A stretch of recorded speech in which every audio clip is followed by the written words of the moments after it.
Thank you, Matt, for coming today. For everybody else, Matt Braynard is the former director of data and strategy for the Trump campaign. He drafted and executed the strategy of targeting low propensity voters who had a high affinity for President Trump. He is the president of Braynard Group, a political and digital strategy firm. He has worked for over 100 federal, state, and municipal candidates and many national advocacy organizations and nonprofits. He previously worked on messaging and survey research for Frank Luntz, was a senior redistricting and election administration analyst at Election Data Services, and served for 3 election cycles in the RNC's Political Analysis Department. Prior to joining the RNC in 1996, Matt was a field coordinator for Buchanan for President. After the 2020 general election, Matt founded and led the Voter Integrity Project to discover illegal ballots and other election anomalies. And that is where I ran into Matt during that whole period, and we're glad to have him here. So, all right, Matt, do you want to add anything to that at all? I do. I am not alone here. Look Ahead Yes. America and the effort we've built is many hands, and I've brought along two of my fellow leaders of the organization here. Ian Camacho is our research director, so he is engaged with a lot of the voter integrity project work that we've been undertaking. He's a co-author of the George Report, of many of the pieces of analysis we've done of voter integrity legislation. He's leading our team of 40 or so researchers in a number of projects, including auditing the Wisconsin election, doing our audit of the Arizona election, and a few other processes. And he's just a all-around great guy. I'm glad he's on staff. We also have with us Miss Caroline Craze. She is our national field director, and we probably have one of the most expansive national field programs, at least in terms of being volunteer driven in the country. I don't think any other organization can really match what we have built in such a short time. And part of it is thanks to her leadership. We've got thousands of volunteers across the country, and they are organized under volunteer coordinators. And her job is to get everybody on the same page in terms of echoing our national message right down to the local level, as well as leading efforts on the county and state level of direct actions to fight for America First patriotic causes. So they're here, and when a question is most appropriate for them or gets directed at one of them, I'm going to throw it over to them. Sounds good. Well, since nobody's raised their hand, I'm going to go ahead and ask a question. So, Matt, during the voter integrity project, I know you were looking at very specific data sets within various states that you felt kind of rose to the top of needing to be looked at. Could you kind of go into some of your thought processes around where you came up with those data sets, what led you down those roads, and where you ended up at the end of the day with some of that information? Sure. Well, I've been working in this field for a very long time, since going back to been working with voter data going back to the 90s. And specifically, there was a very close election in the year 2000 for president, a couple hundred votes separating Al Gore and George W. Bush in Florida. And we utilized some techniques there when I was at the Republican National Committee to determine likely illegal voters or votes that were cast in the name of somebody who shouldn't be able to cast them, illegal ballots. And immediately after the 2020 general election, again with margins so small and the ability to cast an illegal ballot so easy, I started developing a couple of ideas on analyses that could be run to detect illegal ballots, and expanded on those. So we ended up running about 7 or 8 different analyses across multiple, I think 6 different states, that to determine the number of illegal ballots that we could detect, or at least a preliminary idea of how many illegal ballots potentially could have been cast. And in the aftermath of that, we have gone back and done supplemental research to dig a little bit deeper to further confirm our findings. Primarily the finding that the number of illegal ballots surpassed the margin of victory in enough states such that the deserved winner of the presidential election is unknowable. So I'm sorry for saying that's going to get your video torn off of YouTube, but I think that kind of hedges the line that doesn't doesn't cross, the election was stolen or illegitimate. But that's what our research showed, and that's as far as we as a private organization were able to take it. Correct. I think it should be fine for the most part, but yes, we are always skirting a line as people on the right often are, I guess, as we navigate through the social media of the left. So thanks for that answer. Nux, why don't you go ahead? Sure. And just as before we get to Pranav, our first question, just as a follow-up to that, Matt, either to you or to Ian, what can ordinary citizens, what can our members do to support voter integrity other than just contacting their representatives to try and get it pushed in their states? But what can be done to support the efforts to look back at 2020 and determine where were the actual issues? I'm going to kick that one to Ian. Ian, why don't you talk about how folks can personally get involved? That's a great question. Thanks, Nux. First of all, hopefully everyone can hear me okay. The first thing you could do would be to join with Look Ahead America. We are always looking for new volunteers, and I'm always looking for new recruits for the research team. I know Caroline also has quite an active group of state volunteer coordinators and state-by-state volunteers. And we could always use help in terms of research or on-the-ground activism. And to your question about 2020, there's quite a few things I actually recommend to our volunteers. If they find something, I always say go through the standard route, the Secretary of State, and submit to all the formal channels. But if they're not really willing to listen to you, find someone, or maybe if you want to run, find someone who's perhaps willing to run against the Secretary of State and furnish that information to them. Maybe they can use it as evidence against them, or a way that we should primary this person, or someone else running against that. The people who are there handling the elections.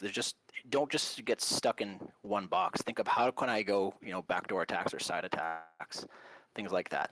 But as far as Look Ahead America, what we try to do is make sure that we are verifying all of our data, having 3 or 4 sets of eyes look at it, and we want to make sure that everyone's involved. And so what I do a little more is on the national level, and in terms of the state-by-state 2020 elections. And Caroline handles a bit more of the individual states that are all 50 states really, that are being affected by this in the next election and in the midterms. So yeah, I would recommend signing up with us if you get a chance. And that website is, I know Matt's going to say what's the website, is lookaheadamerica.org/volunteer. Excellent. And yeah, we'll definitely make sure to ping that out to all of our members again, and that will be included in the video that we post either tomorrow or Friday of the recording from this. So thank you so much, Ian. And well, we have our first audience question, which is from Pranav. Hey, Pranav. Just have a strategy question. So I was thinking, barring any fraud, like in 2020 election, could it be possible to actually change the MAGA messaging in order to focus on specific aspects in the urban, suburban, rural areas? Because candidates that I'm seeing, they're all just giving the entire messaging at front, enough so that I feel like it's turning some voters away because they agree with some aspects but not others. I was thinking, is it possible to actually increase the voter turnout if you change the messaging enough so that you can only focus on certain aspects of the Make America Great Again movement in specific areas? Messaging is one of the great challenges of any campaign. Apart from leading Look Ahead, I'm currently working for congressional races all over the country, and there's always a bit of finesse in terms of deciding what part of your message you want to focus on, and which with your constituency, what is optimal for you, because any given candidate probably has opinions or thoughts about 1,000 different things. The challenge is narrowing it down to the handful of ones that will get you votes, and ignoring or minimizing the ones that are going to turn voters away from you, if there are any. But speaking specifically again as a political analyst, and what Donald Trump was able to do is sort of set a model, and he set a model in a way that I think some people misunderstand. I think they look at his candidacy, they see some success, or maybe he did better in their state than anyone ever has, or he won the election very cleanly, I think in 2016, and think that what they need to imitate there is maybe style, right? And that's very hard to do unless you're a Manhattan billionaire, a real estate magnate, right? But what he did do was he focused on a message and a message that resonated with a demographic that has long been ignored and has long not often shown up to vote. And he addressed them on their terms, speaking issues that mattered to them. And I think the best example I can give of this is when I was with the campaign. We won the New Hampshire primary. We got 100,000 votes. There were 65,000 people who voted in that primary who had never voted in a Republican primary before. Now, I'm not saying all of them voted for Trump, but I think we all know where the preponderance of them went.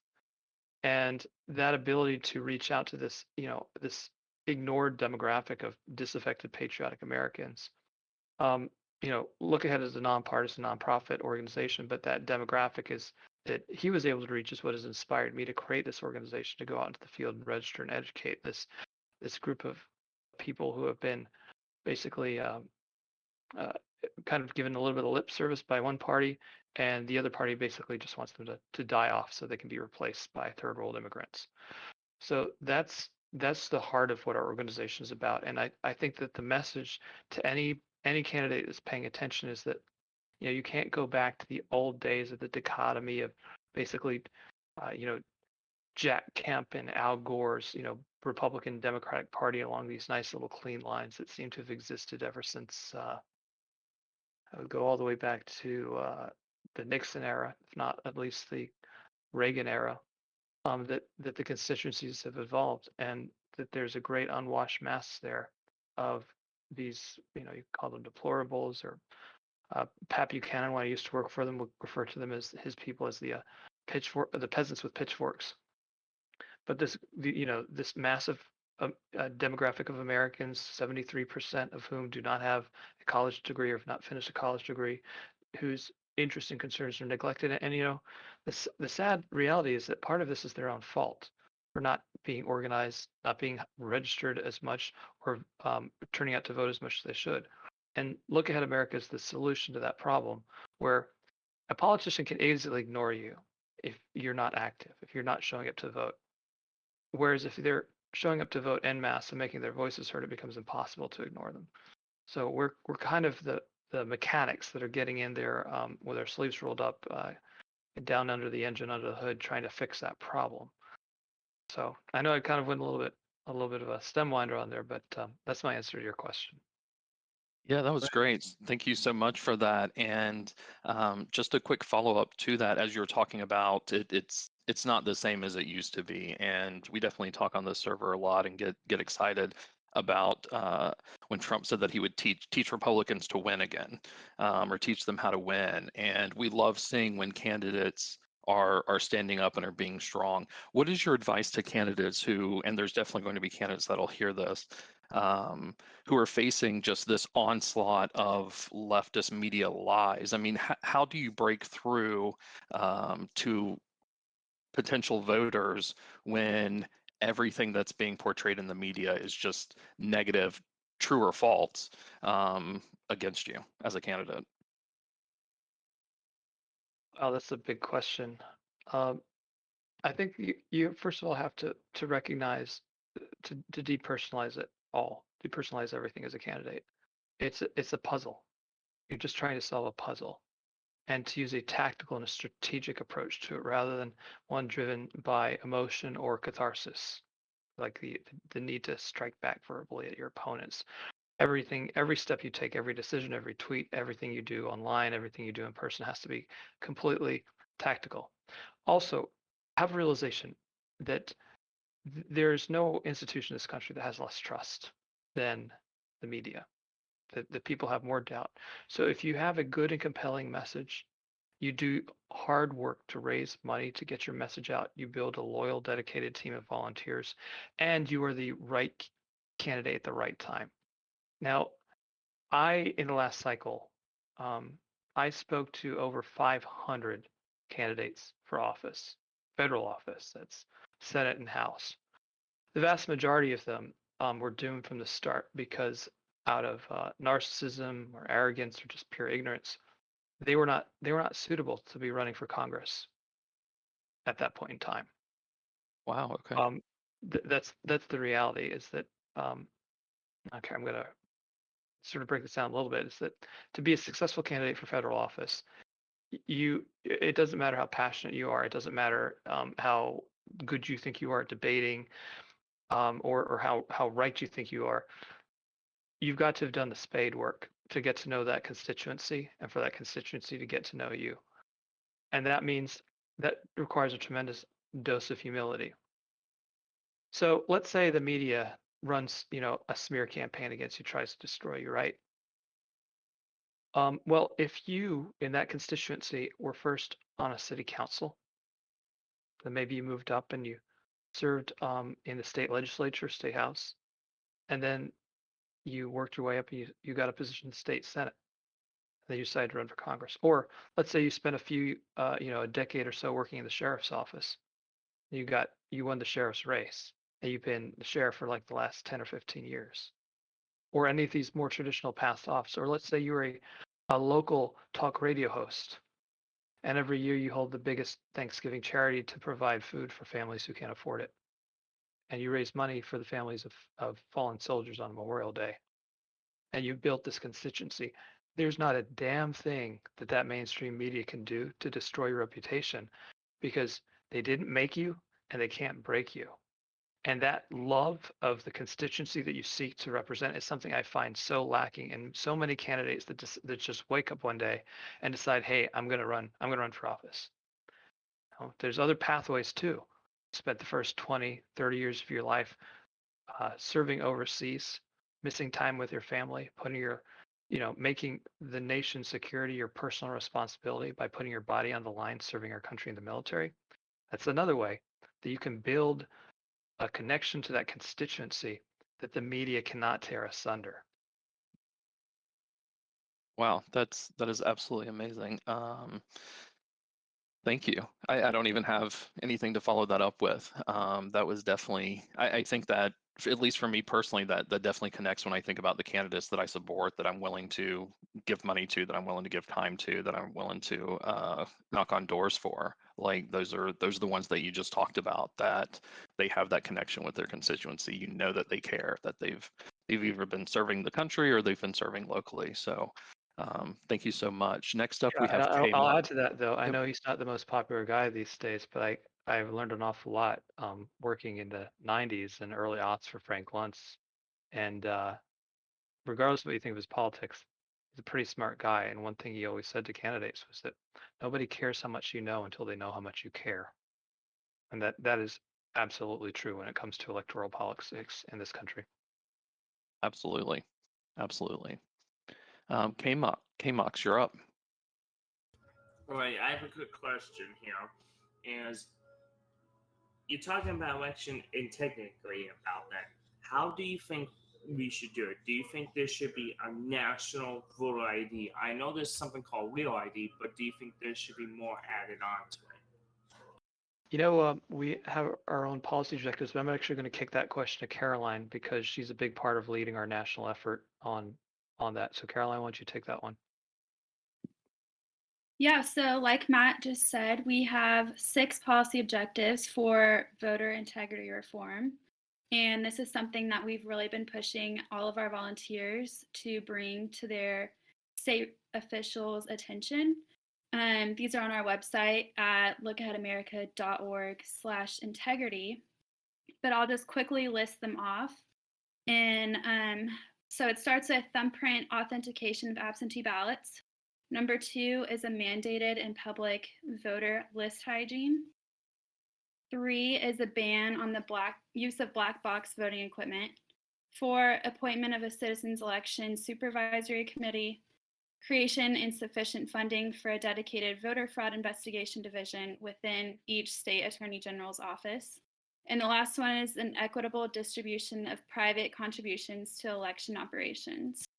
So like I said, these are something that we've really been pushing all of our volunteers to stress and bring to the table with their state officials.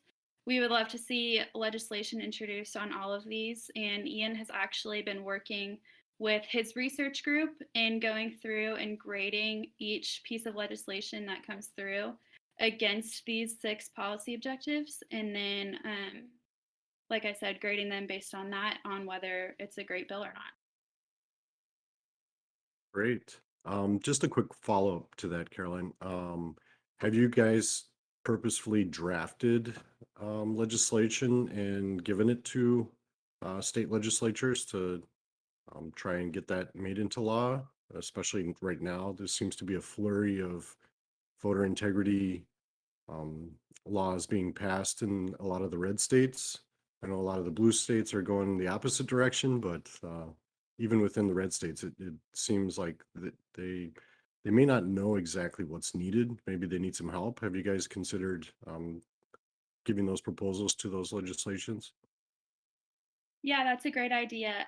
As of now, we have not drafted our own legislation and wording, but we have been using the wording of other bills that have come through that we've deemed a relatively high score.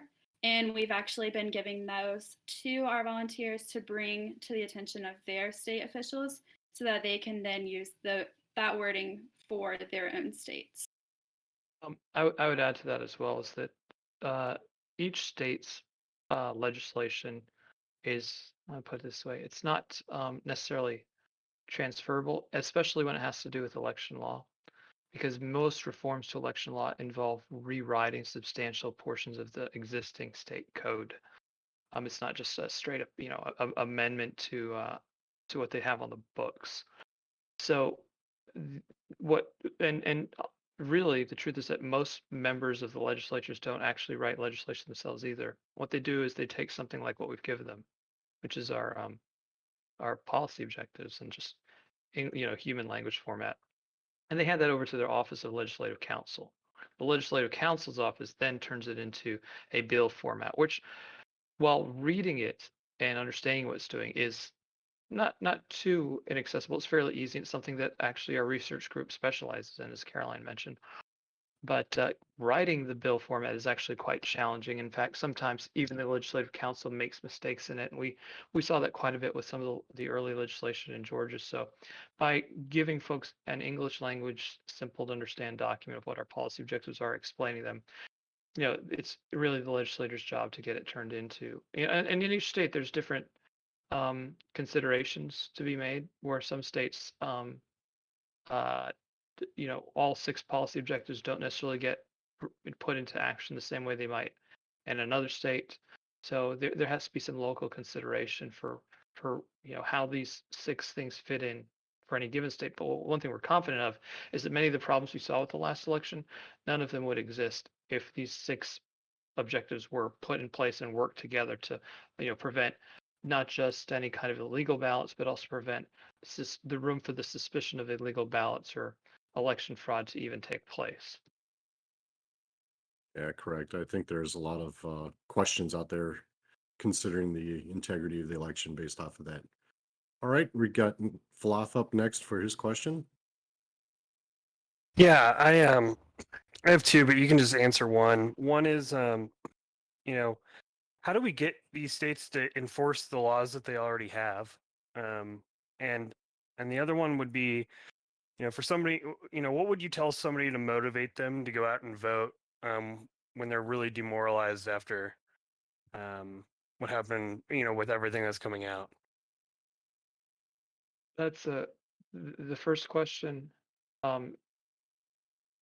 The first question is, I don't know, I'm not sure if the second one's more challenging than that, but I'll start with the first question.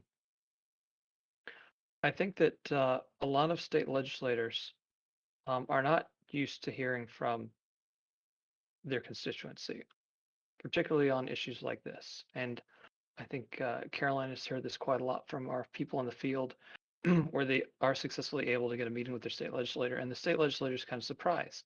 And in many cases, they're not really aware of the particulars of it, because you have to imagine, state legislators day, the amount of stuff that they have to deal with, from budgets to roads to airport commissions to just the tremendous, to their own personnel matters, is that they have sort of a limited capacity. So if we're sending people to go meet with them, and not just one person, but 5 or 6 or a whole neighborhood shows up to a town hall meeting and insists, that something has to be done about voter integrity, that actually goes a long way. And what's also required here is patience. It's not as if the legislation that's being passed right now just sort of came into existence, a few weeks ago. Legislation that has been passing this year, in many cases, was first introduced years ago and was stalled, had to be rewritten, referred to different committees, and eventually passed and became law. And that's the unfortunate part, is that if whoever was pushing that legislation in the first place just gave up, if it didn't make it through the very first session, it would never have succeeded eventually. So what we've got to have is determination and patience for this legislation to go through. And that kind of answers your second question. I think to somebody who has doubts about whether or not it's worthwhile to vote, one thing I will say, and I've said this many times before, is that the left's ability to turn out their voters, to register them, get them excited, and get them to the polling places on election day or to cast those absentee ballots had a much greater impact by a factor of maybe 100, maybe 1,000 times on this last election than illegal ballots did. Now, the election was very close, and that did allow illegal ballots to, I think, be determinative. We were easily able to demonstrate that in states like Georgia and Wisconsin. That report will come out soon, and I believe we'll be able to show that in Arizona and I think Pennsylvania as well. But what had a much bigger impact is turnout.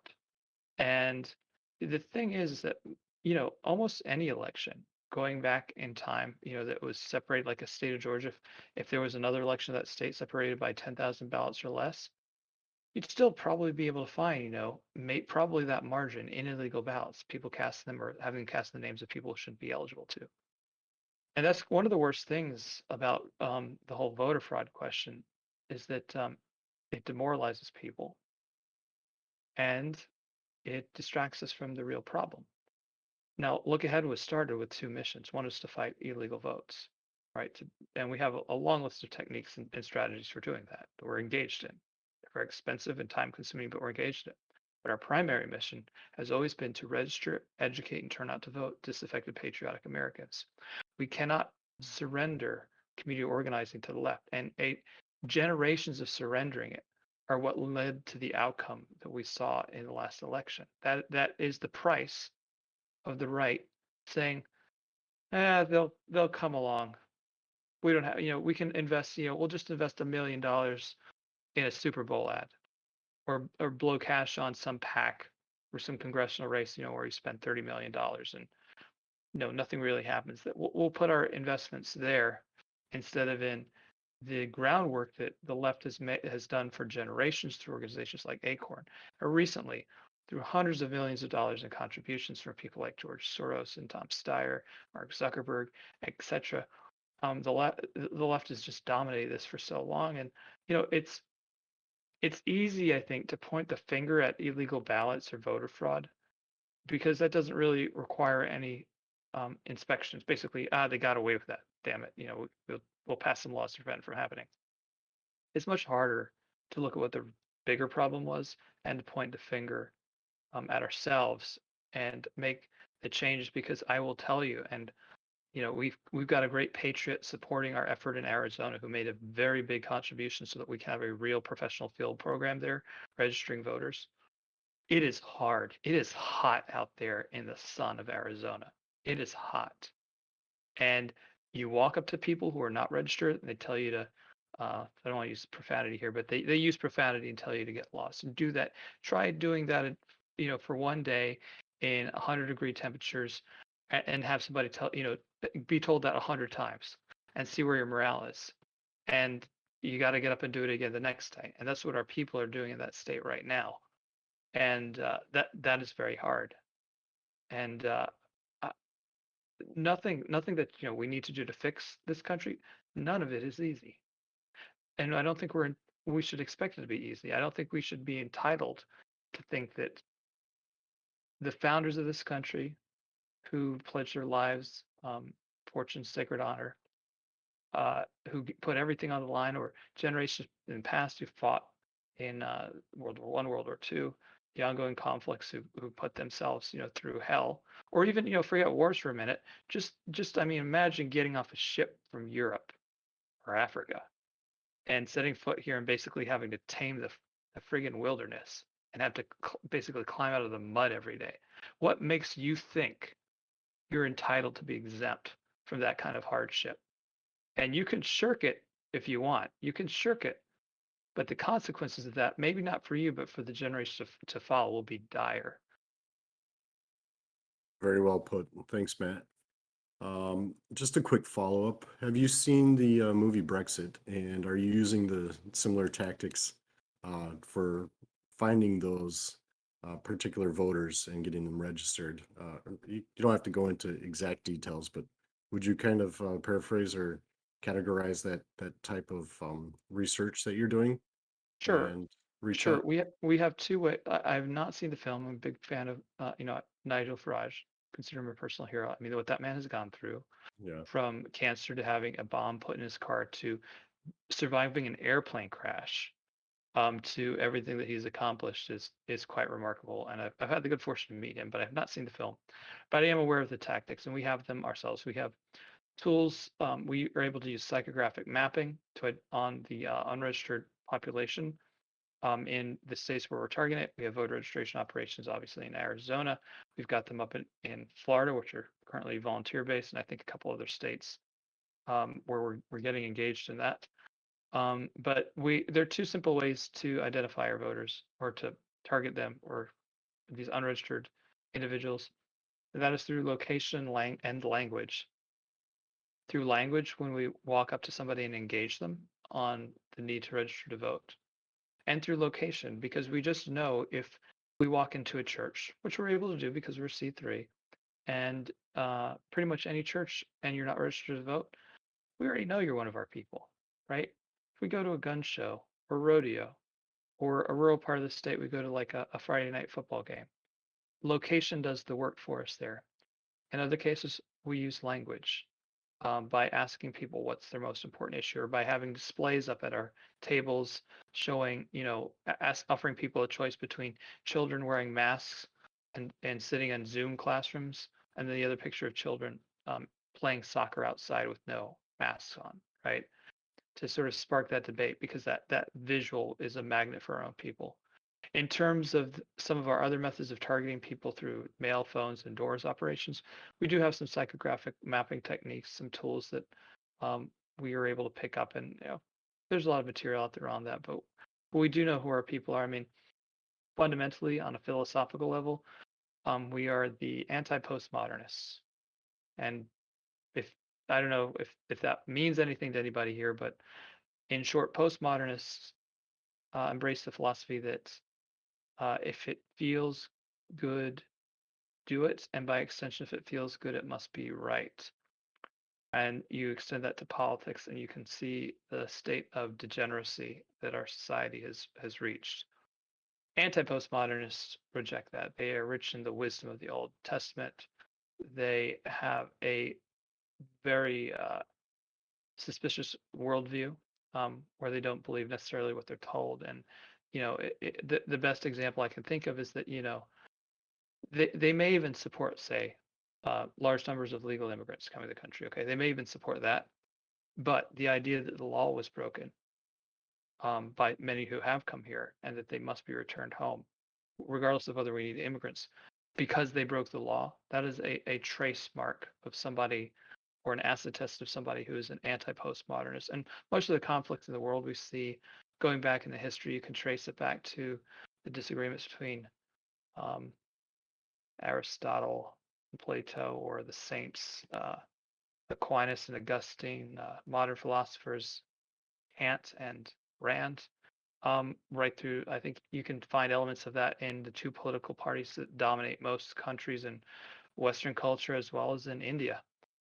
Those are the sort of those are the ethos of the two entities that are in conflict, and we're squarely on the side of the anti-postmodernists. Very nice. We're going to ask Pom to come on and ask his question. Hey, Pom. Hello. Thank you, Matt, Ian, and Caroline for joining us today. Two quick questions. One is about your rally in DC coming up against political persecution.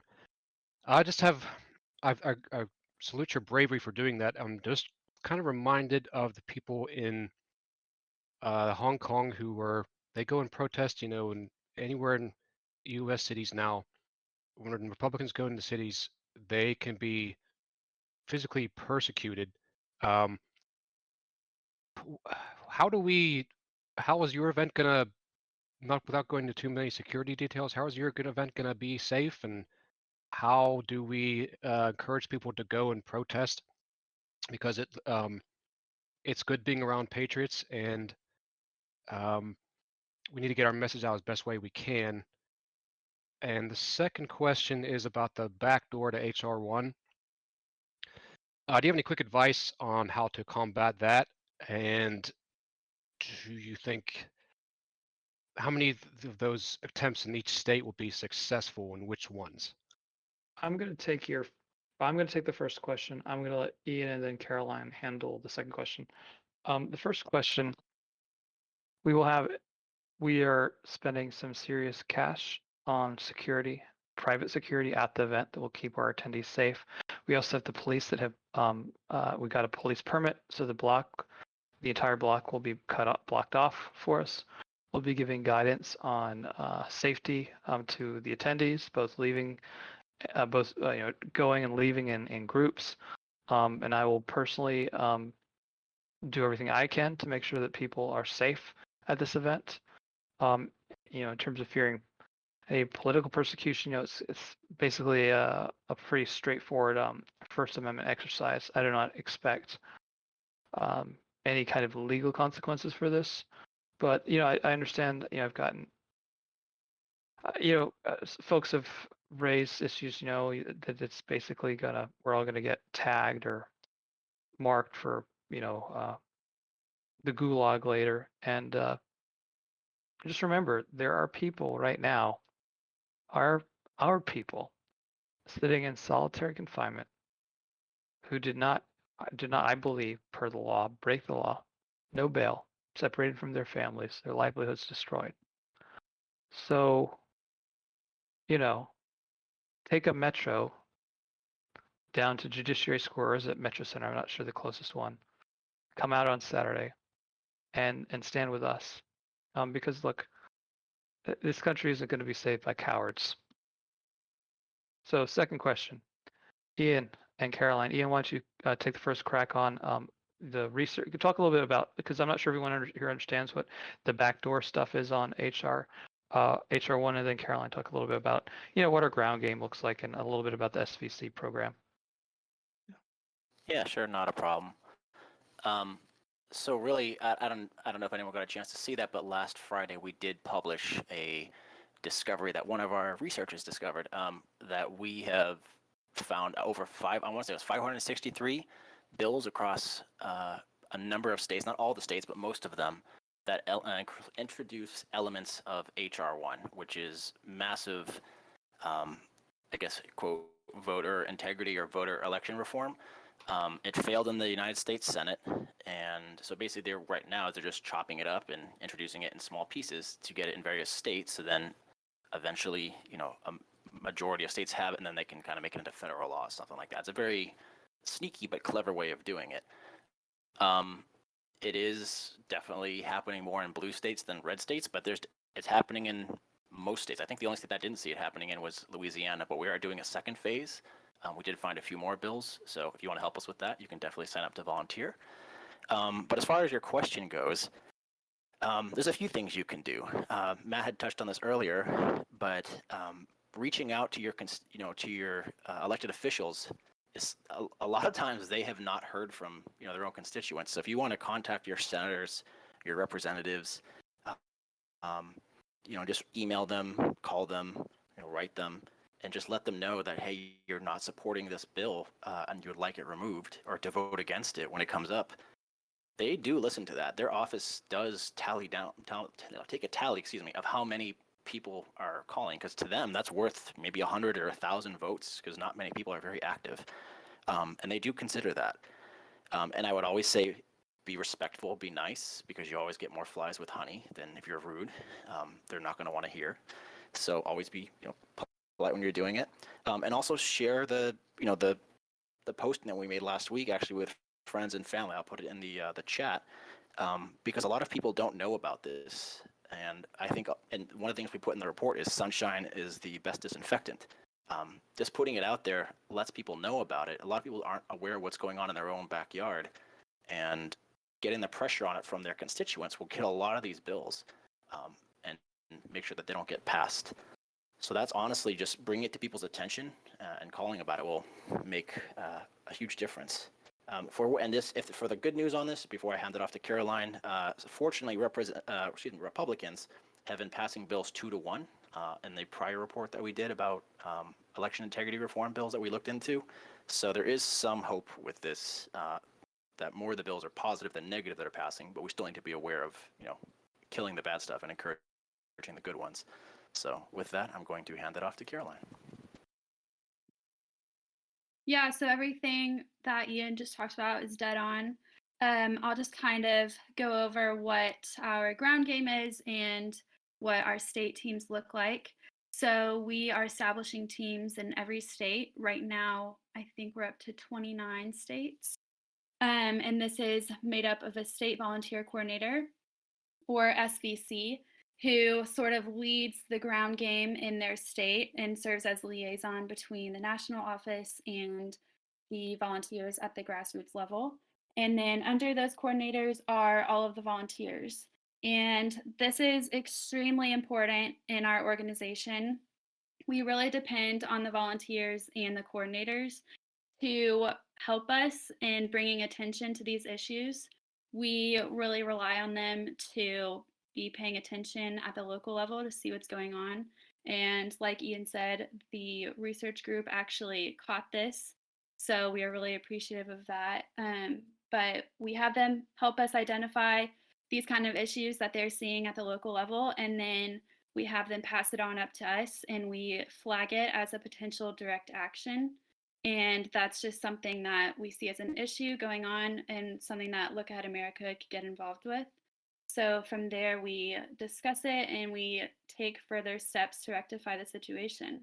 And then again, like Ian said, talking to your state senators and legislators is extremely important. We always say that there's strength in numbers. So if there's something that you're not happy with in your local level, then definitely bring it to the attention of your state officials. They're there to serve you, or they should be at least. And if enough people bring it to their attention, then they're going to have to take action. Great, thank you so much. And I see we have Moonchild on deck, so hold on, Moonchild, we'll get to you in just a moment. I have a follow-up question real quick about the event, and then a question from a user that wasn't able to be here tonight. For the event that is your Rally Against Political Persecution on the 19th, I know we talked about it a little bit when we talked about security. Can you just expand, just take 60 seconds, 90 seconds, and just tell us a little bit more about that event? Kind of what's the format? Are you going to have speakers? Like, what is your hope for that event? Well, right now we're talking to a number of different individuals about being speakers. I don't want to give any names out, but they're names that everyone here would recognize, and it's really about logistics. During the summer, for those who are not in the know, Washington, D.C. tends to empty out during the weekends, and members of Congress typically are back in their home districts.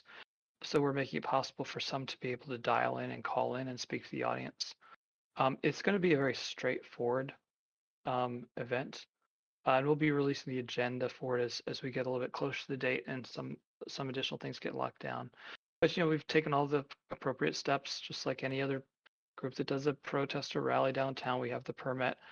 We've got the police that have given us shut the block down for us. We have invested in a very substantial and bonded and insured security team. We've got working at the logistics.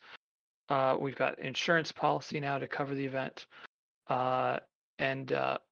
We struggled for a while because all of the area AV providers were refusing us business, but I believe that our we found a couple that are willing to work with us. So just something as simple as a mic and an amplifier. Getting that was a challenge, but it's going well. And I have to give a shout out to our policy coordinator, Kimmy Gonzalez, who is organizing this event and has been doing a great job staying on top of it. So our goal is to have a safe event, a very straightforward event. It'll take an hour or less. We're not going to keep people out there for very long, and to get everybody home safely, and to make the point that these people who are being persecuted are not forgotten, that we expect the leaders of our movement to step up and make their voices heard, because so far most of in fact, almost the only concerns that I've heard voiced at all about the treatment of these individuals for being rounded up like terrorists have come from Dick Durbin and Nancy Pelosi. And that doesn't seem quite right to me. So we're missing some important voices on the persecution of these individuals, which itself is deserving of us. We need a real January 6th commission to look in the way the Department of Justice and the FBI has been persecuting these people who did not, for the almost 99% of them, did not break any law. Because even walking into the Capitol building on that day is not a violation of the law. The trespassing laws, etc., they require you to have knowledge that it was illegal to do so. And while many of these people may have been naive, or because they were so naive, they had no idea that they weren't supposed to walk into the building. And there's also another issue here, is that there were hundreds of people in that building, but with no greater legal status than the protesters, yet the FBI has ignored all of them. Hundreds of reporters were in that building, walked in just like anyone else, but they have that their card, or their press card, that gets them off the hook. I actually know one person who's actually not even a reporter, just works for a media organization. He just walked in the building, had a good look around, took a few pictures with his camera, left. No, even not even the slightest hint of any kind of persecution of him. Why? Well, he works for a media organization. Yet people who are not part of the media, people who are just concerned citizens, had no idea they were doing anything wrong, or being hunted down like dogs and imprisoned, having their lives destroyed. And we're going to stand up for them. And it disappoints me. I cannot tell you how much it disappoints me that this organization, Look Ahead America, has to do this. We sent a letter back in January. No one was sticking up for these people. I just felt compelled that we had to send this letter out to the Department of Justice and FBI, demanding that these charges be dropped. It's on our website. I think it's lookatAmerica.org/J6letter. But I mean, come on. We're a C3 dedicated to registering voters. We're an educational organization. Why are we the ones that have to lead the fight on this? It's unconscionable, and it should be pretty eye-opening to all the folks out there who, you get your email boxes spammed with folks saying, hey, I'm fighting for you, send us money. Well, where the hell are they? Where are they going to be on June 19th if they're fighting for you and spamming you with, red meat about why you need to contribute to them and to support their campaigns? Where the hell are they? And why is it some small, tiny C3 that doesn't, this is not our field. We're just here because of the vacuum that sucked us into it. Why are we the ones that have to do this? So that's, to me, quite eye-opening. I hope it's eye-opening to everyone else here as well. And thank it you. is for sure. Matt, do you know if RSBN will be covering the rally? We're starting to reach out to different media outlets. I would love for RSBN to cover it. OAN, C-SPAN, all of those guys. We're reaching out to them now to make sure that they get what they need to be able to cover it in terms of logistical support. So Okay, sounds good. Next, you got a question for one of our members? I do. This question is from Militon. And it has been a month and a half since the Arizona audit count began. the Democrat operatives and bad faith actors have tried numerous ways to shut down the count. We are approximately halfway done. In your professional judgment, what are the odds the count will be allowed to be completed as planned? And what would be the ramifications if the count was to be stopped in the courts or by the DOJ? Ooh, that question calls for a lot of speculation, so I'm gonna avoid doing that. I will say though that I've been to the audit. I was thoroughly impressed by the security, the operation they have going on there. I think that the state senate who ordered it, it's well within the rights to do so. I don't know what claim the Department of Justice could make. In fact, I was actually standing right next to the guy who was running the audit when he was taking questions from the media, and he said, "Well, the DOJ is, are you concerned that they're going to send some people out here and see what you're up to?" He says, and his answer, Ken Bennett, who's in charge of the whole thing, said, "No, I invite them to come here. Come, see how we're doing this. See the standards we have set in place. See the practices. I mean, it's a slow going process and it's quite impressive. I encourage anybody who wants to watch this live stream video of it. Um, and it is an incredible burden to have to go through that because I know that they're also going to be looking at doing signature verification, and that's not easy. And it's nothing quite like this has ever been done before. So they're sort of learning a little bit as they go in terms of like human management and what it takes to get through all this. But I have complete confidence in the people running it, that they know what they're doing. They'll come up with an answer. And what I encourage people to do is that whatever the outcome is of it, is to just sort of accept it, at least for Maricopa County. Now, I wish they'd expand it to the other counties. I think you'd find bigger problems with them. But at least for Maricopa County, I think that their findings should be considered definitive. As for what the upshot could be if they discover something major, that's pretty far. That's really going to come down to what their state legislature wants to do. And I guess we'll just all of us at that point, at least unless we're Arizona resident, which I am not, we'll just have to sit back and watch. Great, Yeah, I thanks think so much. I think a lot of us think about what could be, but it's important to remember that at the end of the day, it's up to the legislatures and the residents of those states to make a determination what their futures are going to be based off of what their past was. So thanks for bringing that up like that, Matt. We're going to go ahead and invite Moonchild up for her question. I hope it says she. Yeah, and while we're waiting on Moonchild, also Matt, thank you for just sharing the little anecdote or the quote from the leader down there in Arizona about welcoming the DOJ in. I think that's one thing that definitely in this community we have conversation about is that Republicans are trying to shine light on everything and want things to be open, want things to be transparent, versus Democrats who seem to be insistent on trying to shut down any level of transparency around voting. Yep. So thank you for that. And Moonchild, you're up. All right. Again, thank you so much for taking my questions. I don't know who will be the best one to answer it. I guess I'm just going to ask it.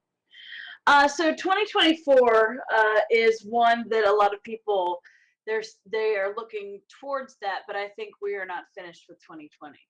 I think we are all in agreement with this, especially with all of the audits, etc. What are your thoughts of the, I'm going to say erratic, possibly, thoughts of Mike Lindell? Oh, I agree that Trump won bigly, but that's just me. But of Mike Lindell's, and he keeps on throwing money at things and getting all kinds of evidence. Also, Patrick Byrne and Bobby Piton. What are your thoughts on that? Do you think that they have any clout? Do you think anybody's going to care? Well, I saw the film that Lindell put out, and I actually happened to run into him at CPAC, and I saw that in the film he had put out that he had used numbers that we produced, like because it was exactly matching and it was sort of the description match. So that was on like his big board, tallying up the number of illegal ballots, etc. So I mean, I had not, I don't know, I guess they pulled those off of our spreadsheet or a YouTube video or something like that. And I walked up to him at CPAC and said, "Hey, my name's Matt Braynard. I'm with Look Ahead America. We run the Voter Integrity Project. I saw you guys had used some of our numbers in your report." And he looked at me like he had no idea who I was. He didn't. He really had no idea who I was. And I know that the way that he used our numbers is not valid in the context of the rest of the analysis he did. I'm also aware that in the aftermath of the election, there were a lot of people that decided to get into the voter integrity research business. And because I was constantly confronted, this was before, Ian and Caroline and the project could become part of LA. I was basically organizing this with my associate, Vito Shabazz, who I've worked in this field with for 25 years. Camille Sandoval, one of the nation's top cybersecurity experts, a couple of other individuals, highly qualified. We're sort of going through this very precise and meticulous analysis, and there's a lot of noise coming about. And I get calls from people. The big thing they always wanted to talk about was dead voters, right? And in a couple of cases, there are some individuals who, even on the staff of the RNC, who did a quote unquote dead voter analysis in Nevada. And I talked to him a little bit about how he did it, and I knew it was garbage. And that went right into the president's legal brief. And I know that a lot of the other research that we've come across, I'm not going to name any names, but it betrays either gross dishonesty on their part or gross ignorance of how elections work. And I'll tell you a little anecdote. I'm not going to name names, okay? I'll tell you a little anecdote. I got a call a couple months ago from some attorneys representing a very prominent individual who had been caught up in the post-election controversies, made many accusations about what had happened in the previous election. Okay, this person's attorneys said, "Hey, this individual's getting it from all angles, from all kinds of legal problems because of that, right?" And said to me, "Well, will you help us out?" And I said, "Yeah, I'll help you out." So I said, "Okay, we got to ask you some questions. First of all, did this individual get the underage voter data list from you?" I said, "No." This individual get the list of illegals or the count of illegals who cast ballots from you? No. Did this person get that big list of all those dead voters? They get that from you? I said, no. And the conversation kind of went on like that. So what that told me was when this individual is up in front of the cameras getting far more publicity than I ever could, or Look Ahead America ever did, the Voter Integrity Project ever did, for very meticulous and serious down-to-earth research, they had no clue what they were talking about. Because if they did, their attorneys would not have to be asking me those stupid questions. It's basically they look for any piece of information they could get from whatever crackpot corners of the internet they could find it and just repeat it. And the problem with that is the signal to noise for our stuff was barely perceivable. It wasn't until the very end that we finally got this, basically we were the lead research group with the president's legal team. I'm talking about the Voter Integrity Project. Where we were the ones that the White House was calling to get questions answered, the ones that the lawyers were relying on for putting together evidence. Because there's all this crap going on out there, that just every cartoon character in the world was coming forward saying, "Hey, look at this! I've downloaded this spreadsheet in Excel." That's a sure sign that who you're talking to doesn't know what they're doing. If they're working with a voter database in Excel, and coming up with this crackpot stuff, and it was drowning up our very legitimate findings, which Ian and the research group have done a meticulous job reinforcing and supplementing with additional research. And the nice thing about our research is that we don't require you to trust us for anything. We put out public, and this is part of, I got Ian and his crew. And this is before Ian started working with me directly, but his crew helped us put together a list of people who are registered illegally by registering to vote at PO boxes, right? You can look these up in Google. You can see it for yourself. Or somebody that's moved out of state. There's a public database, National Change of Address database. Really, anybody can access that and bounce data against it. It's not inaccessible. So nothing we ever presented required you to quote and trust me. But if somebody comes to you, they say, look, this is what we found. We believe this election was stolen, and here's these mathematical formulas and charts to explain why. The truth is that he may be talking to you about charts and formulas, but he's not actually.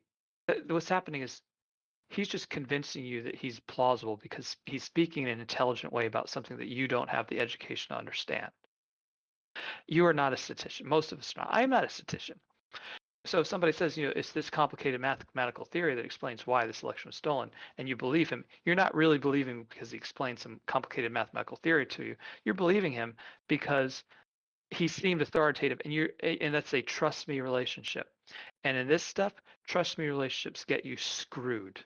There's nothing that we put out that anybody here with enough elbow grease, really, and I guess money too, because some of this processing is expensive, but anybody here could have replicated what we found. Just took time and treasure and a little bit of computer skill, right? Anyone could do that. And the problem we had was that we had all of these cartoon characters running around drowning us out. Whereas if from day one, it's the Trump campaign's own fault, when I was standing outside their headquarters and they refused to let me in after inviting me over to talk about these methods. If the focus had been solely on demonstrable illegally cast ballots, things might have gone differently. Or if there's any hope of things going differently, they disappeared the moment we started getting into the Kraken Fest. Very good. Thanks, Matt. We're going to ask Auburn to come up next. Auburn, you are up. Hey. We can hear Hey, you, Auburn. Hey, how are you doing? Good. That was an easy question. Sorry. I was gonna ask about what were your thoughts on like the Pennsylvania and Wisconsin audits going on? Because to be honest with you, I have very little trust in people right now, but I figure it'd be better if I had someone more new about how these audits work, on how they are. I mean, I know the Arizona's pretty good, but I didn't know how those were gonna be. Ian, I want to kick this one to you.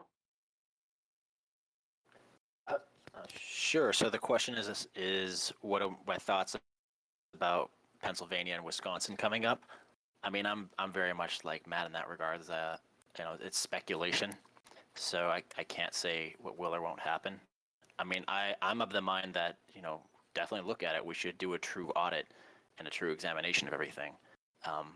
But we do plan on looking at those states. We are working on Wisconsin right now. Matt talked about that a little bit earlier, and we do plan on looking at Pennsylvania a little bit later. But I'm trying to stay out of the realm of speculation, aside from the stuff I did before I worked with Matt when I was looking at post office boxes. That I can speak to. But anything else, yeah. Yeah, so maybe let me clarify a little bit. What I think he was trying to say is the methodology for the Arizona audit is very transparent and out in the open. The audits that are being proposed in Pennsylvania and Wisconsin, we don't really see too much in the news or anywhere else, any descriptions on how those audits are going to be undertaken, what our process is going to be for those, what are they looking at specifically? Is it going to be the same thing that they were looking at in Arizona or not? Do you have any idea of how those audits are going to be ran and what methodology they might be using for those audits?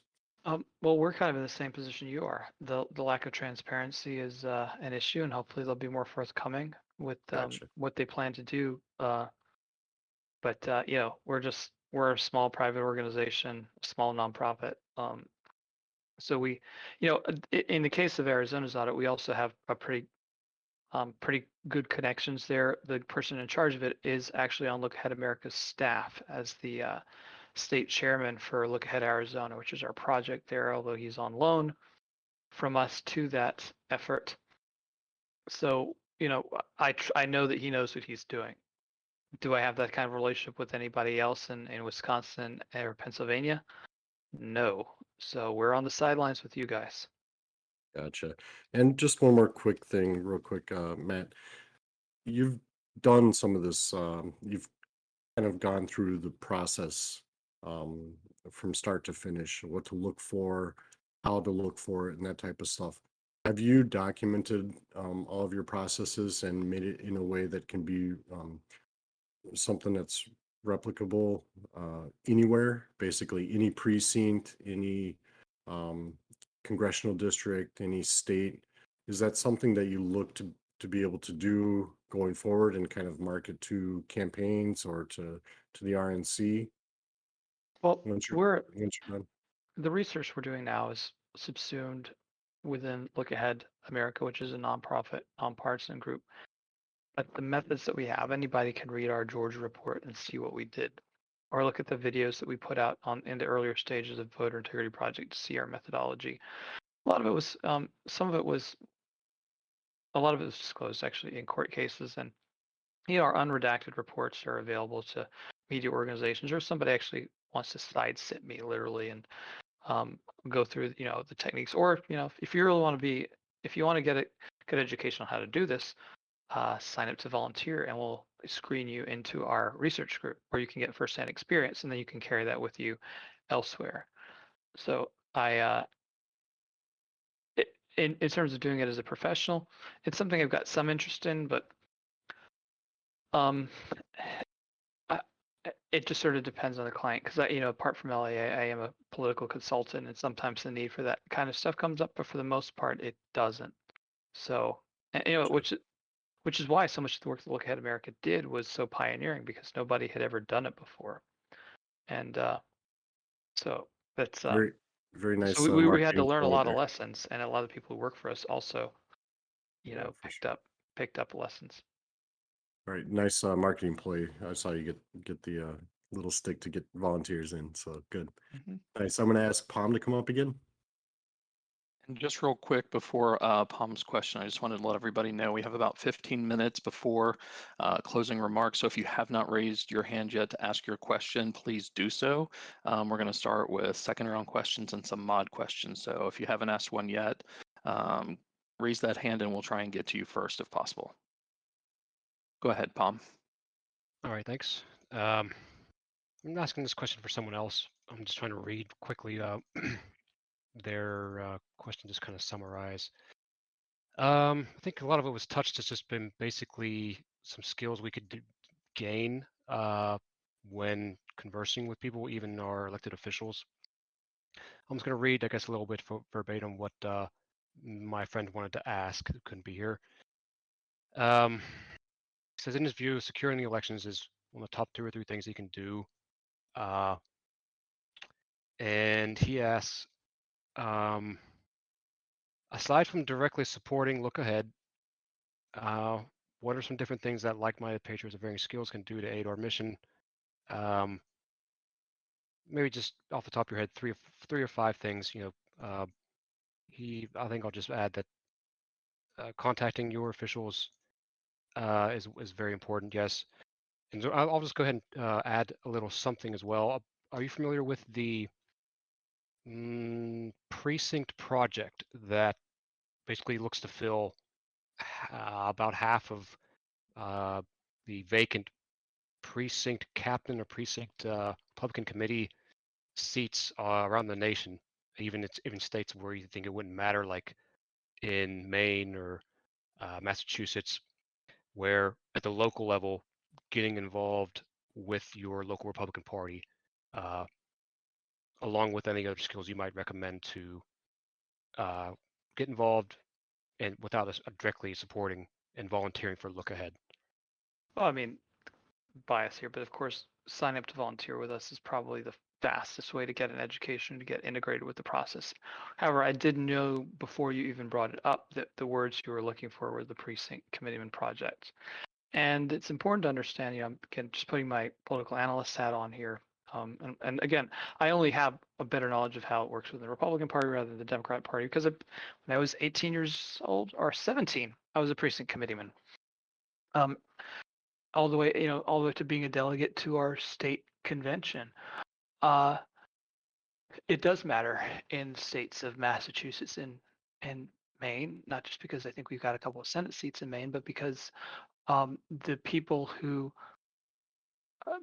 in those states end up electing the state committeeman, committeewoman, and state chairman, and those three individuals go on to participate in the Republican National Committee and get to elect the Republican National Committee chairman, who has a fair amount of power and influence, and where there's probably a lot of criticism of the direction the party has gone in. So there's no part of the country where being involved with a party, Democrat or Republican, doesn't have an impact on the national level. And I would say, though, that this is sort of similar even to college Republicans, but one of my observations has been of these county parties and the state political parties is that they don't really get very much done. And they're mostly irrelevant. And they mostly just sit around once a month at their meetings and squabble. And I just tell you this having gone to these meetings. So I'm 42 or 43 now. I've been attending them since I was 16. It's basically just high school all over again, where these people have these little petty disagreements and they have their fiefdoms and they wear their little name tags to the events and with how special they are with whatever their office is, and it's basically a little social club. All right. I will tell you, I understand the desire to take over to take it over, but that's not actually where the real power is, and it's really a waste of time. If you really want to learn a lot and learn fast and do it in a way that makes a difference, it's not going to these stupid little county Republican Party or Democrat Party meetings. It's volunteering for a campaign. Campaigns are where the power is. Campaigns are what ultimately make a difference. Campaigns end with successfully elected officials who have real power. The parties, you'd have to go back to the days, of Mark Hanna of Ohio running the Republican Party for the party to have anywhere near the kind of power that an elected official has. Because look, you can be a county party chairman and say, "Hey, I'm the Republican Party in my county." That's a lie.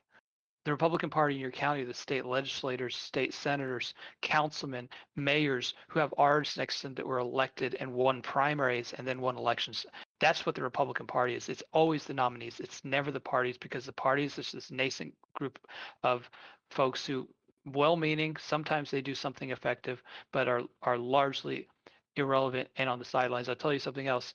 If the party had any influence at all, any real influence, there's no way in hell Donald Trump would have won the nomination in 2016. It would have been some clown like Jeb Bush, because that's who the party thought was the best person for us to have as a nominee. That's who the party thought would bring us the best chance of victory. And that tells you how much the party knows about winning.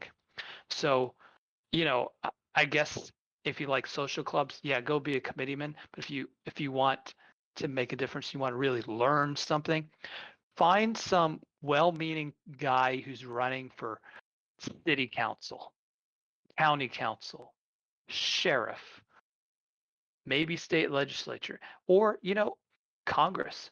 Just work for one of those folks, but the lower the better, because if you are a neophyte, and I know this because I run these campaigns, I'm running 4 of them right now, is that I might not even, you might be making phone calls if you walk into a congressional race, and we love that. We need those people. But if you walk in as a volunteer, a committed volunteer for a city council race, you may be that city council candidate's manager, or have a really senior role and be at the very top. So the lower you start in terms of your races, given that you have no experience, the more authority and the more responsibility and the more learning you will experience with that campaign. So it's these low-level campaigns that are most in need of dedicated people. And guess what? When you're done with that campaign, after win or lose, you now have something in your background that would make me, as somebody who's runs these campaigns, to say, let's give this person a little bit of responsibility, more than we give somebody who's a zero, who's never done this before. Funny story, one of the races I'm involved with, we've got somebody who started off working for local party, doing all the spade work, work for state legislative seats, work for other congressional campaigns, all that, really good experience. He's now the campaign manager of a congressional campaign. He's 18 years old.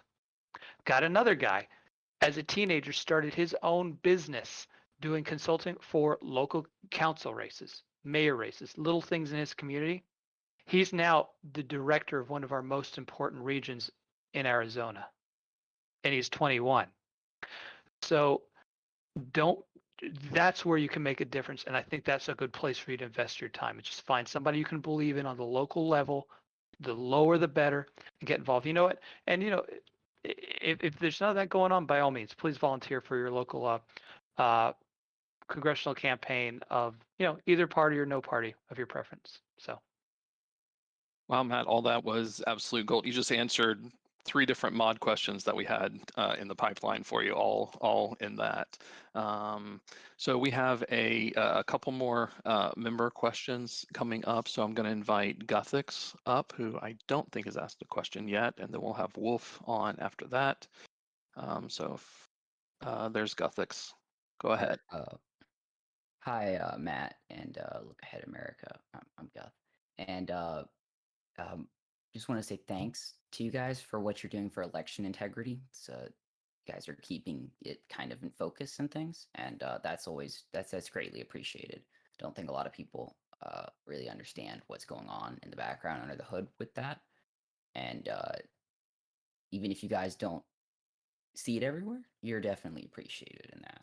And my actual main question, I don't know if you can answer this specifically, but is within voting machine systems, I think computer systems architecture, what is your and your staff's opinion on state of Louisiana's electronic voting machine non-writ to RAM cache setups, i.e. direct writ to read-only memory?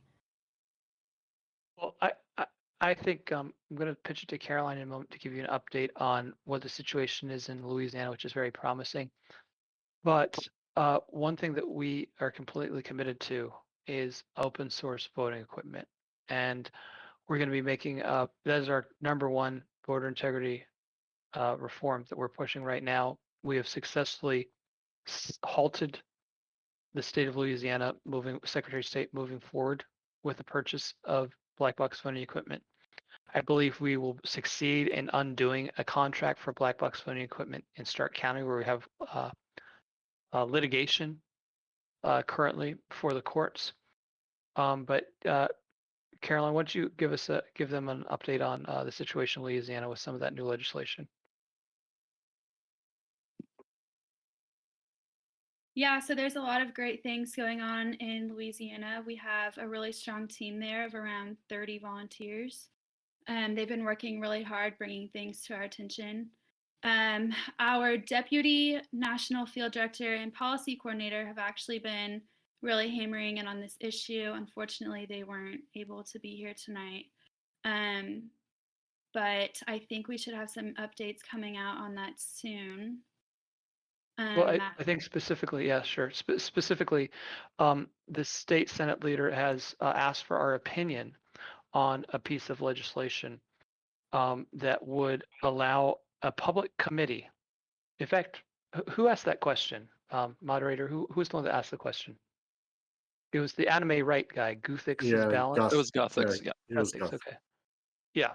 Of establishing a committee that would evaluate the parameters for selecting voting equipment and take testimony from experts in the field. So, or people with particular opinions. So if you wanted to, if you have a case to make, you in theory could go down and speak to that committee, and then they would set the parameters based on that information shared with them on what the criteria should be for selecting new voting equipment. Because the whole state was, they were about to spend $110 million on black box voting equipment until we got involved and we got them to hit the brakes.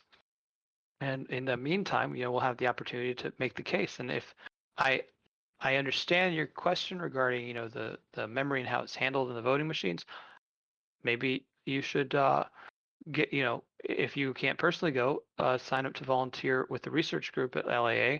And when we get our opportunity to go down there and speak, you can help us inform our comments. I think that's a great idea, actually, Matt. Thanks. We're gonna ask Wolf to come up next, and then if you've got time for Tom as well, Matt, we could go ahead and ask him too. I know we're getting close to the end of this, so I wanted to be respectful of your time. So, Wolf, you're up next. Thank you for taking my question. In a way, it's kind of a two-part question, but with the audits going on right now and what you guys are looking to do you think it's also worth looking at solidly blue states like New York, for example, that use electronic voter machines?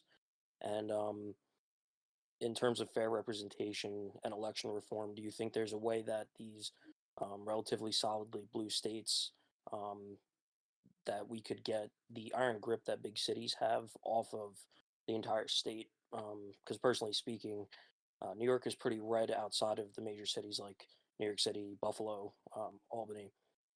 So I just wanted your thoughts on that. Sure. That's a good question. And again, I need to emphasize, look at America, we're not partisan. We don't support any parties or candidates, and our efforts are not aimed at supporting any parties or candidates. Just sort of we're an America First organization that's very concerned with voter integrity. Our number one voter integrity objective is getting rid of black box voting equipment, requiring all voting equipment to be open source. And this has the great potential to be a bipartisan issue. This initiative was first introduced as nationwide legislation for open source voting equipment by a Democrat with a background not as a legislator or somebody else, who bought the seat, but as a scientist. His name was Rush Holt from New Jersey. And we even have video of Kamala Harris saying that she saw voting equipment hacked right in front of her. Votes changed with her own eyes. And this is something the left has been concerned about for a long time, and I think now the right is too. So even in those states which might be hostile to a patriotic agenda, I believe we can make headway in persuading them to mandate open source voting equipment. And so you kind of got to go where you have strengths, and I think that a majority of the country's state legislatures support, at least more than they oppose it, patriotic causes. And that's what we're leveraging. That's why we have all these teams in all these states that Caroline is leading that are all getting engaged at the local level and finding their own initiatives to make their voices heard. Okay, again, you're stuck in Massachusetts. All right. Well, there are a lot of progressives, anti-corporate progressives, who do not like the idea of the state depending on a foreign corporation with secret code to run their elections. So there's an opportunity to build coalitions with folks who might never otherwise care to work with somebody like me or like our organization. And that's something that's an issue where Ian and I, and I think Caroline as well, have taken quite a few meetings with folks that have background in this or who manufacture open source voting equipment about how to bridge that gap and build that coalition. We've actually been working very hard in Louisiana to try to build a coalition of individuals who support open source voting equipment from all sides of the political aisle, and people who don't have a side, just good government types or nonprofits like ourselves. We can do the other question. I feel like if somebody sat through all of that, they should be entitled to ask their question. I'll bring Tom up real quick, and then we'll wrap it up. All right, Tom, you just have to go ahead and accept the request. We go. Yes. All right. Thank you. Just terrific. I'm really glad I was able to join in tonight. And I, just 15, 20 seconds. Matt, thanks for starting this. I went through that program back, I think it was February 18th or something. I know it was a little challenging, but it was good training. And I'm somebody else just referring to states like New York. A lot of New York State. We really want to help all the counties that we can to do well. In particular, I have the state vendor coordinator coming. This question is probably for Caroline. She came out for a function where I was able to introduce her to two congressmen, our state senator in our area, who actually is on the committee in New York State for voter integrity. So, but the question is, she's been invited back to come in to talk to 50 people about voter registration. What are the basic steps, just to get the heads up that she'll be giving training on? For Caroline, you want to take that, Caroline? Yeah, of course. Hey, Tom, I recognize your voice. It's nice to talk to you again. Hey, thank you. You too. I would say it's very dependent on the state that you're in, the way you can register a voter. It's different for every state. We've been having our coordinators send in their research on how to register a voter through a third party. So that's definitely something that I believe Erica is the coordinator for that area that we'll be discussing with her. But we've really been stressing all of our coordinators to register voters. We've actually worked with the coordinators down in Florida on getting them certified, I guess, and filling out the application to be able to register voters. So they have been doing a great job at that, but we would love to bring that to New York. I will be discussing that with Erica further, and we'll be getting more and more voters registered. Sounds good. Thanks, Caroline, and thanks, Tom, for the question. All right, we're done taking questions for tonight. Matt, Ian, and Caroline, thank you so much for coming out and joining Save America Discord server, established in 2017. And Matt, if you could just give us a rundown of Look Ahead America, how our members could join and volunteer, what they can do to help you guys out if they're interested, and then we'll wrap it up from there. Sure. We depend on small dollar donors, with the exception of Jim Lehman. Again, he's a wonderful job creator, veteran, and has been so generous with us for a program specific to Arizona. We're pretty much. I mean, I look at my contributions that come in every day. It's basically 10, 25s, 50s, a couple hundreds, sometimes something a little bit larger than that. But I mean, the mean average donation I think is $25. So we're dependent on people stepping up to help volunteer and to make contributions. And what we're interested in is time, talent, or treasure, or all three, whatever you have to offer. If you volunteer for us, we'll put you to work. If you're you like talking to people, you like being out and being social and getting fresh air, well, you're a good fit for volunteering or maybe being a state volunteer coordinator engaged in our field operations, because we're stepping those up. We're starting to, we started those this year, and we're taking some baby steps at first, but we're starting to take strides now and getting engaged with social events and more aggressive direct actions and organizing. If you're, maybe would rather spend, your time indoors in front of a computer doing internet detective work, we can put you to work with Ian and the research group. And if you just can't do any of those things, but you can cut us a check or make a credit card contribution at lookatamerika.org. I can promise you, you will not find an organization that is a better caretaker of your dollars. We're a very lean operation. We're a C3, so at the end of the year, you're all going to see our 990. I think it's the 990 is the name of the IRS form that's going to be filed. Nobody here is making any, getting rich off this organization. My salary with LAA, which I was only able to start taking myself in May, is $60,000 a year. And I'm kind of at the top. So, every dollar is carefully accounted for. We watch our budget with extreme judiciousness, and we know that at the end of the year we've got to account for everything that we spent. So, things that we do cost money. I need to hire more staff. That's the bottom line. We have other projects we need to expand to. We've got to pay for more staff. We know that we're going to need to pay for more data for Arizona. We do want to get our lawsuit funded, which is currently pending against Secretary of State in Georgia, Brad Rassenberger.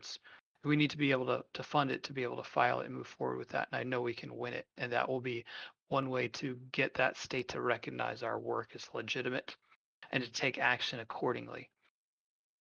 We've got this rally on June 19th.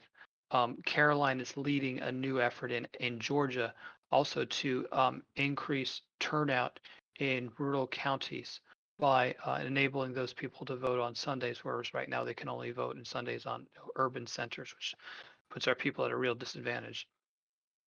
Ian's research group is expanding into aggressively looking at each piece of legislation that's coming out to determine whether or not it's legitimate voter integrity reform or just smoke and mirrors. because so many times, politicians will say, oh, we passed a bill, we solved that. And there's no one there to call them on it. There's no one there to actually do the research and read the bill and investigate whether it's actually accomplishing it. I can tell you, I think 2 states or once, at least Kansas, the last state they passed, this good as gold voter integrity reform. We gave it an F, absolute failure and an embarrassment. The people of Kansas deserve better. But if it wasn't for us stepping in to do that analysis, there would be nobody to tell anyone that. So we are at the beginnings that will become the nation's premier America First community organizing group. In advance of the 2022 and 2021 elections, we're going to be looking at every one of those states' voter lists and sanitizing it ahead of time. Doing the analysis we've done post-election after 2022, we'll do it ahead of the election so that those ballots, those illegal ballots, don't get the chance to be cast and affect the outcome of the election. And on election day in 2021 in Virginia, New Jersey, Louisiana, where they have state elections, and all across the country in 2022, we will become the nation's largest and most aggressive election monitoring and poll watching organization. From coast to coast, we'll have eyes and ears everywhere observing that election. We'll be even better positioned to do it in 2024. So that's what we're doing. We get relatively little media coverage despite that. We're really grateful to our hosts here for giving us a platform, stage, to share our thoughts, to tell you what we're doing, and to tell you how you can evolve. So I really want to thank Sublime and Nux and the entire community here that you guys have building since, well, I think 2017, if I'm not mistaken. But you guys have done a phenomenal job building a real community of patriots here, and I'm glad that we were able to come and participate in this tonight. Great, thank you so much, and thank you, Matt, Ian, and Caroline, for just taking the time to be here and not only just helping to inform us about the work that you're doing in the organization, but I know I've been watching in our text chat for those in the audience that we're just so excited to hear some of the behind the scenes of how campaigns work and how the voter integrity works, and just having that that operational and that behind the scenes knowledge is just so beneficial to us. So thank you again for taking the time tonight. And also, I would just ask that for you, Matt, and the team, that as you're connecting with other candidates, tell them about us. I mean, we have a very active, very eager community here that want to hear from more candidates that want to get involved and get connected. So we would love to have more guests here as well. And for our audience, thank you all so much for your questions. And please stick around and head over to the voice chat for the post AMA chat within the community, and everybody gets to talk in there. So thank you again to our guests. Thank you again to our audience. And we'll be getting this posted hopefully to YouTube within the next day or two for anyone that wants to listen again or share. Yes, thank you, everybody. Thank you so much for having us. Thank you. Yes, thank you, everyone. And don't forget to check out our Discord server too. If you get a Oh chance. Yeah, we are linking you guys all over the place, so don't worry about that. We have no qualms about that whatsoever. So yeah, Awesome. we pop over once in a while and say hi. Cool. All right. Thanks Thanks, guys. guys. It was fun. Yep. Thank you, Take care, everyone. everybody. Have a good night, and join us in voice chat.